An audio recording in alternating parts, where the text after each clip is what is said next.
Vice President Jagdeep Dhankar said that India's educational geography and history have been dotted with great centers of learning, Takshashila, Nalanda, Mithila, Vallabhi, and many more. Addressing the students and faculty members of the Pondicherry University, the Vice President highlighted the critical role of youth and students as key stakeholders in driving the country towards Viksit Bharat. Union Minister for Railways Ashwini Vaishnav inaugurated the country's largest automobile Gati Shakti multimodal cargo terminal at Manesar, Haryana. Addressing the gathering, the minister highlighted the significant transformation Indian Railways has undergone over the past decade. The Gati Shakti cargo terminal at Manesar is a key infrastructure development that significantly enhances the logistics efficiency of automobile transportation. Union Minister for Environment, Forest and Climate Change Bhupender Yadav addressed the National Workshop on Desertification and Drought Combating Strategies in Jodhpur. Addressing the workshop, the minister said that the balance of nature has to be maintained with science and personal responsibility will have to be taken for environmental conservation.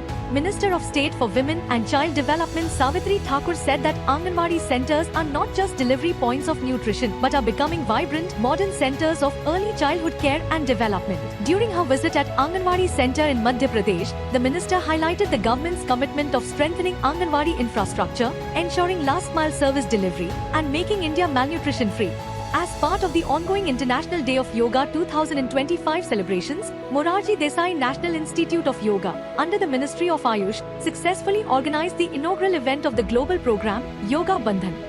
Yoga Bandhan, one of the 10 signature events under International Day of Yoga 2025, underscores India's commitment to strengthening global cooperation through institution-to-institution partnerships in the field of yoga. The event witnessed enthusiastic participation from eminent international delegates, including yoga academicians, practitioners, studio founders, authors, and wellness experts representing 15 countries.